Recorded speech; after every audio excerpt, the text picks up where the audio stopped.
Okay, originally I wasn't sure when I was going to do this video, as I've had the main points I wanted to bring up written for a while. However, this morning I woke up and checked Twitter and I saw, oh, Marvel and Sony have finally reached a deal. So I was like, clearly the universe is telling me that I need to make this video. So yeah, I've gone ahead and done that now. But basically, I was going to review Superman Earth 1 before this, as I've just finished reading that and had a couple of things I wanted to say. However, I'll do that afterwards, as I'm still working on my Ultimates review. Check out Ultimate X-Men and Ultimate Spider-Man before this, if you want. Probably the videos I'm most proud of. But yeah, onto this video. I'm actually just... This is just 10 things that I feel, in order to be successful, the new Spider-Man films need, as I really love the Raimi ones, but that's mainly because of nostalgia. They have a lot of problems. Two's a legitimately good movie, but 1 and 3 are quite flawed. 3 significantly so, but I still love it because it's just ridiculous. But and I'm not a big fan of either of the Amazing movies, really. The first one just kind of wallows in mediocrity, and the second one is just a mess. So here's 10 things I feel that would make a great Spider-Man movie. If you have 10 things you want to say, just say it in the comments. Because I'm interested to hear as many people's opinions on this as possible. But anyway, onto the list. Number 10.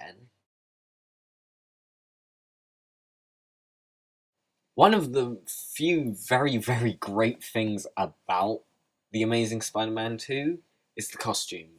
It's perfect. It's amazing. Haha. How many spider adjective pun or jokes can I get into this video? But yes, the costume, best it's ever been in the second Amazing Spider-Man movie. If you just want to reuse that costume, I'm not against it at all, because it looks really, really good on film. The eyes are the perfect size, because I really like big eyes for Spider-Man, but I can see why they'd be maybe a bit too big if they were bigger. But yeah, this is like the perfect size where I get what I want, and I think the general audience is like, yeah, I can get behind that. And the red and blue are nice and bright and really pop. So yeah, keep the costume.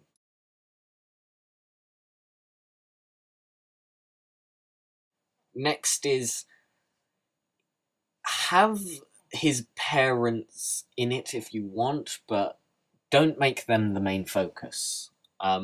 That's a really big problem of the first 2 Amazing Spider-Man movies. I personally don't mind finding out a bit about his parents, and it's cool whenever they put in either it's a science thing normally or a spy thing. I'm not totally against that. I know certain parts of Spider-Man fandom are vehemently against it. I don't mind it. However, I don't want it to be the main focus. I want Spider-Man to be my main focus in a Spider-Man film. I don't care enough about their exploits to see that in detail, and really, I just, please don't have him be somehow responsible for creating Spider-Man. That's dumb. Sorry, please don't. The whole, oh, it's in my blood. No, please get rid of that plot point. Reminded me a bit too much of Spider-Man the Other and Spider-Titans and stuff. So yeah, I don't like the whole Destiny approach. So please just cut that out of the film. And I don't mind having hints at them in there, but don't make them the focus. Maybe do what Ultimate did with them making Venom. Don't make Oscorp the main villain in terms of them making everyone. Obviously have them as like the overarching like villain, or have not, but you know what I mean. Have Oscorp in there, but don't make them make everything. That's I don't like that. It makes the universe smaller, and it ends up just Spider-Man fights this one company and their goons. No, that's not interesting. I don't want to watch a movie where Oscorp just give people supervillain powers. At least not famous ones. I don't want Oscorp to be like, here, Doctor Otto Octavius, have these tentacles, or Adrian Toomes have these vulture wings, or Quentin Beck have these special effects powers. No, that's that's just kind of boring, and it's like, please, let's make the universe interesting. Not everything needs to relate back to one source, because, as I said, it makes the universe feel smaller, and it boils it down to just one conflict. Peter's just fighting a company, that's all. And it's just not as fun, or... Yes, I feel I'm kind of rambling a bit now. But yeah, I hope I'm kind of getting my point across of it just removes any kind of, oh, cool science stuff is happening everywhere. Now it's just happening in this one evil building.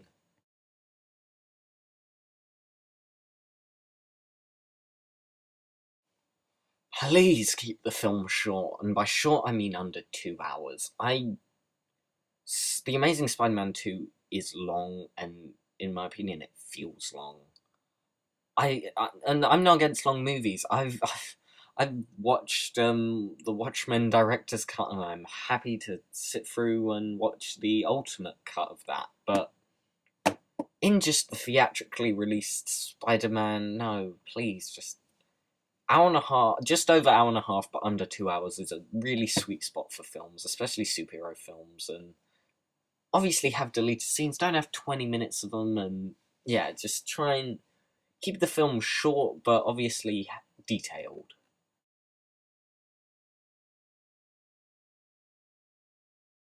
Keep it light, and by this I mean keep the color palette as bright as possible, because it really hurts my enjoyment of a Spider-Man film if it's pitch black.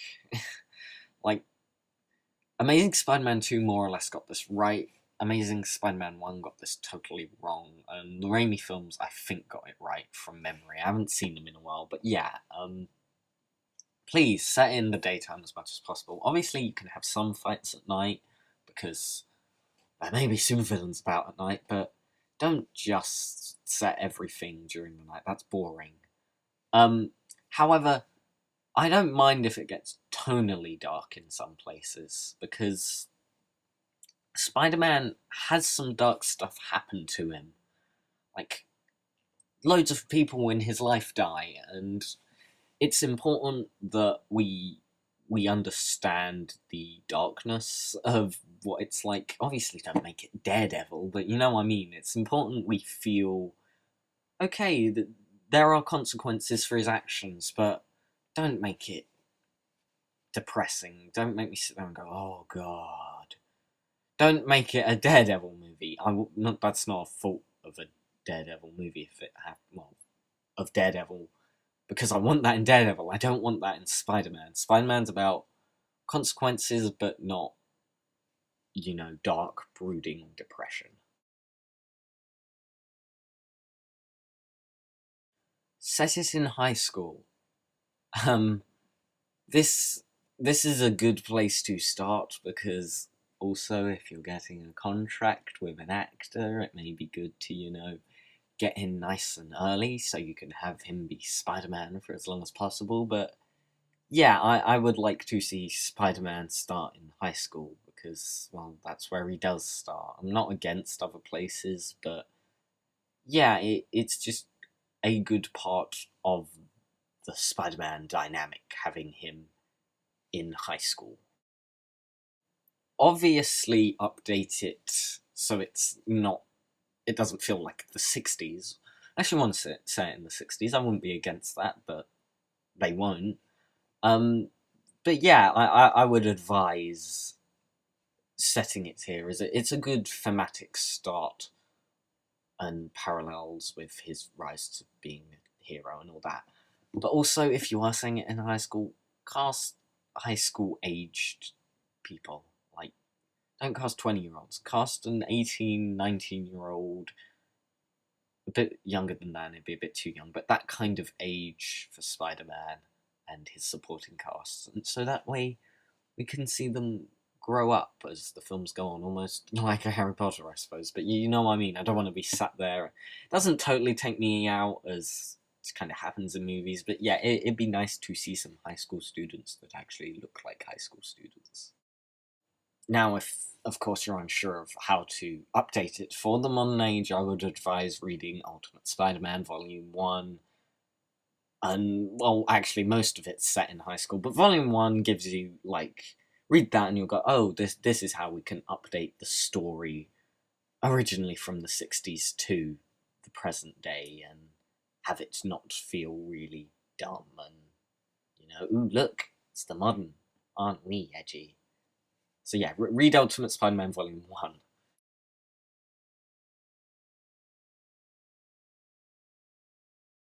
Let's develop Spider-Man's supporting cast a bit more. A problem of all these films is that Peter and his love interest get development, the villain gets development, and that's it. Obviously, I don't expect in-depth backstories of every person that comes into his life, but yes, I would like to see these characters kind of develop a bit more alongside him. For example, please develop Flash Thompson. He's so good in the comics, but in the movies he's never he's just the bully, and then he's out of the movies, and that's a real shame that we're wasting such an interesting character where we see him go from a bully to a close friend of Peter's, and then he's compelled to join the army, and then he's wounded, and obviously is now a veteran, and is Venom now. He becomes what's it called? Agent Venom? Something like that. But yeah, let's do development like that in the movies. Let's get some villains we haven't gotten yet in movies. For example, Mysterio or Craven or oh no, we got the Rhino. Or the Shocker or Scorpion. Villains like that, kind of. Spider-Man has, in my opinion, really the second best rogues gallery in in comics. I was going to call them movies there. Behind obviously Batman. And so it'd be nice to see a bit more of them in the movies. I mean, we got the lizard, but can we get a lizard with a snout, please? Come on, like he looks so dumb. I'm sorry. I know they want to motion capture the actor, but come on, he doesn't look like a lizard. Whatever, but yeah, let's get a bit of Mysterio, my favorite Spider-Man. Well, my second favorite Spider-Man villain. A bit of Craven, maybe a proper Venom this time, maybe Carnage. And let's fully explore his various rogues because he's got lots of colourful and fun rogues. So let's take advantage of that. Let's not let them go to waste.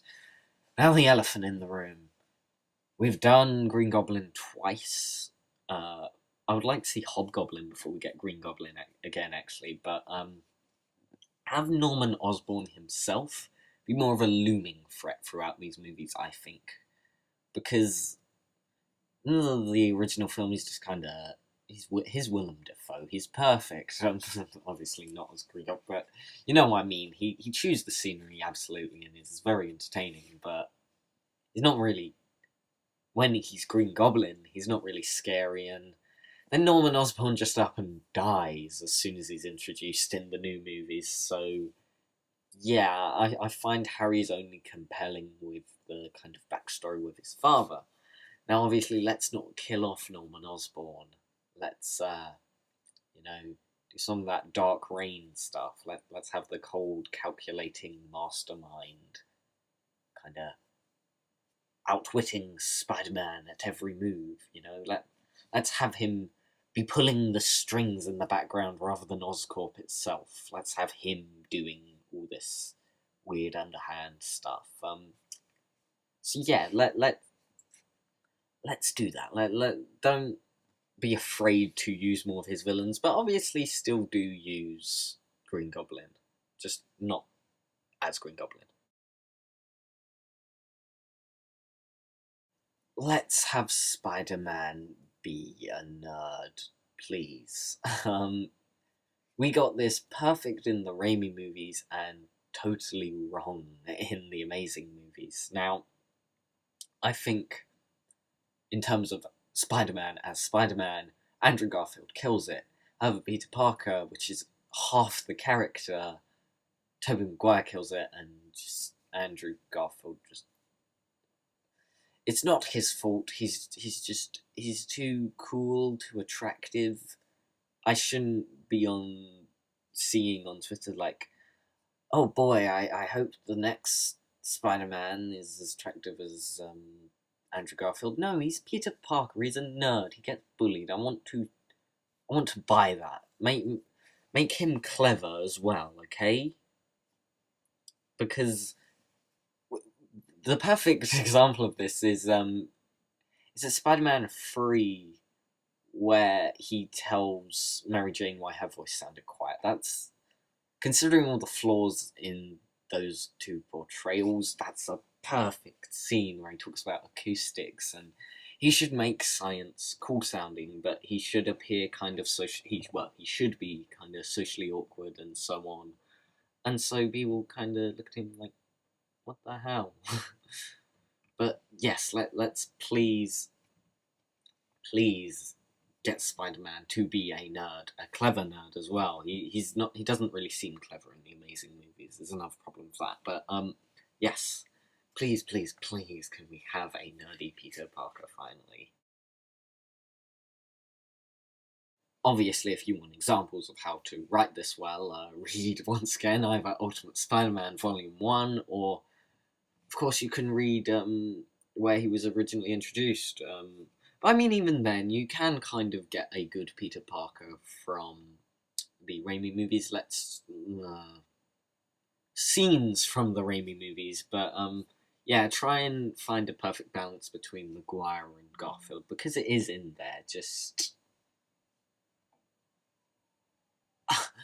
let's look deeply. Let's find this, please, because this will probably be one of the final portrayals of him on film that I will see, because franchising and so on. But yes, please, can we try and make him nerdy Peter Parker? Now, the number one most important thing that I really want is let's get Mary Jane right. Mary Jane is my favourite love interest in comics. When she's written right, which she hasn't been in forever. But please, I'm Spider-Man fans are probably going to tear me apart, but I don't care about Gwen. I'm sorry, Gwen's just not as interesting as Mary Jane, and yeah. I'm not saying don't have Gwen, because Gwen's an important part of the character, but I mean, we did just get going, but whatever. Please, can we get her right? She should be... Number one, don't do the Raimi movies approach. I love those movies, but they got Mary Jane horribly wrong. She should be, like, energetic, fun, flirtatious, just kind of... Not a rebel, but you know what I mean. Like, she's not afraid to put herself in harm's way. But yes, please. And most of all, she should be in love with Peter Parker and vice versa. Let's not have the weird bickering of the Raimi movies. Let's have a comic. Let's have them be a couple. And no, I don't care if they're married. Just have them together, please, and please have her line. It's on screen. Well, not now, but it was on screen a couple of seconds ago. Just if you want oh, how do I write Mary Jane? Or go from that line and go, oh, so that's kind of what her character is. Yes, let's... just the movies have gotten this wrong. She wasn't even in the amazing ones, or they cut her out of those. But yes, let's please try and do that.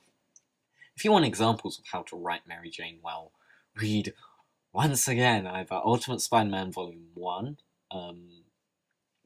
Volume 2 has some alright stuff in there too, but most of all, one of my favourite I would say Spider-Man, but comics in general, is read Spider-Man Blue if you want to know how to write Gwen Stacy too. Read Spider-Man Blue. It's perfect. The artwork, the story, everything. I'm not here to review that, but very few comics have emotionally moved me. Spider-Man Blue did it with the ending between him and Mary Jane. But yes, perfect scenes. If you're like, oh, they can't be interesting together, read this book, please. Just that's how you write Gwen, and that's how you write Mary Jane. Read that and go, oh, okay, that's what I need to do, because it's perfect. Sorry, but it is. So yeah, those are my 10 points. Now, just a couple of extra little fun things that I feel are kind of important, but I was like, I'm not going to divulge a whole point to these. Okay, here they are. In conclusion, this scene, have it in there. This scene is amazing and iconic and kind of perfect. Of all the flaws of the Raimi films, yeah, have this scene. This needs to be a part of Spider-Man canon in general, between him and Mary Jane. Have that right there on the screen now. Secondly, you're not casting anyone else as J. Jonah Jameson. We all know it. Cast J.K. Simmons. He's perfect for the role in every level. He looks like him. He sounds like him. He just embodies J. Jonah Jameson. I don't care if he was in the Raimi movies. Have him in these ones. Don't be afraid. Because, let's face it, you're never going to find anyone better. Let's be honest here. Let's not tiptoe around the issue of, oh no, what are we going to do? Just pull the trigger and cast him, because J.K. Simmons is perfect anyway. Also, now we have Spider-Man and Norman Osborn back. Maybe if the Fantastic Four or, the Skrulls came back, as we're doing Civil War and hopefully improving that story, maybe we could do Secret Invasion and maybe improve that a little bit, and then go on to Dark Reign and maybe improve that a little bit, because three events with really good ideas that never really, well, Dark Reign's not an event, but you know what I mean, never really lived up to their potential. But yes, I would really love to see phase 4 of, no, 4 would be the Skrulls ideally, but phase 5 or 6 be, oh, the villains are all in charge now, what are we gonna do? So yeah, let's try and get that, and let's get a good Venom, let's just get a good series. So yeah, I hope you kind of agree with these points, see where I'm coming from, and one may be a bit controversial, but I don't care, it's my opinion. If you have 10 points, post them down below. I'm genuinely curious as to what everyone thinks. Obviously you may not have an opinion, but fair enough then. So yeah, all these images are either, they're all from the Marvel Wiki, which is a very useful website if you want to learn more about Marvel canon. I would recommend reading some of that.